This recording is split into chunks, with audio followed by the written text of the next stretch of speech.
Joining me now is Veronica Cardenas, an immigration attorney and former assistant chief counsel for ICE. Veronica, it's good to see you again. I want your reflections on this past weekend of protest over these ICE warehouses and the fact that these protests, these movements, they're starting to bring people who didn't just vote for this president and who would tell you themselves that they are pro-ICE, pro-border security, that this movement is starting to bring those people to the front lines too.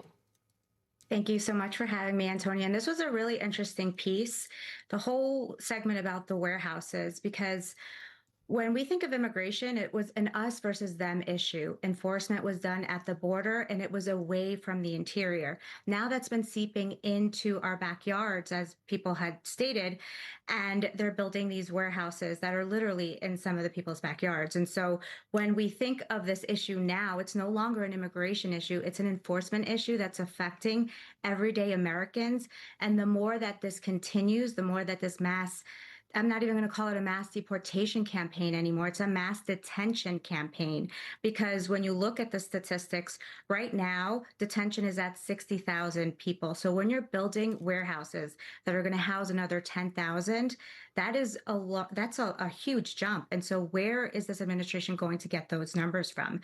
So everything is pushing closer to this detention campaign, and it's at the expense of the America as we know it. We've seen this administration target birthright citizenship. We're seeing them run programs for denaturalizations, and we're seeing them ignore the very people that elected them and their interests.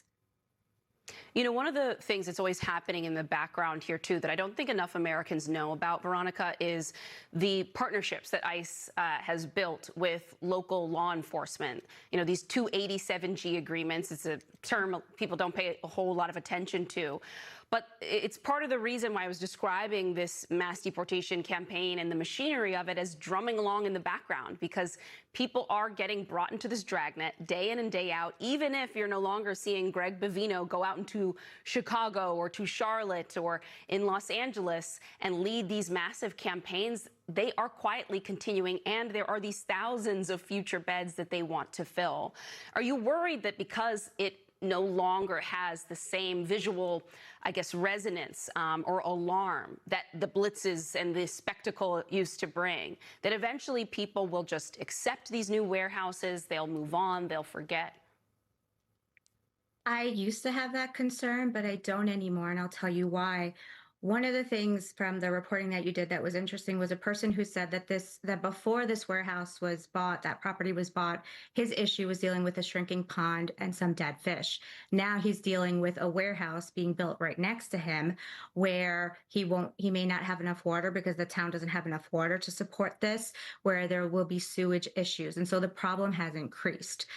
Every day, it's not just the 287 program that people are being detained. It's other ways, which we don't really know how. We can just see patterns, like people who purchase new cars, the next day ICE is tailgating them and arresting people. So they do have these ways that they're going after people in less visible ways, but it doesn't mean that the public and the Americans are feeling it any less.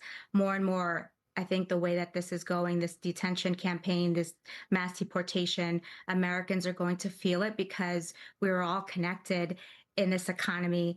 And at one instance or another, we're all going to feel this if they haven't already. I want to ask you, with my last couple seconds, the White House posted this proposal to change ICE to National Immigration and Customs Enforcement. So the acronym would become NICE. You can see the image there.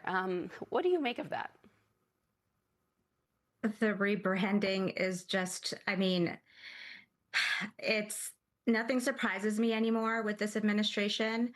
And if it thinks that the American public is that naive to think that anything else is going to change besides the worst NICE instead of ICE, you know, they're just in for a big surprise, because like I said, every day that passes, the more and more people get detained, people from our community, people who are embedded and deep ties to our communities, the more that the tide is turning against these enforcement campaigns.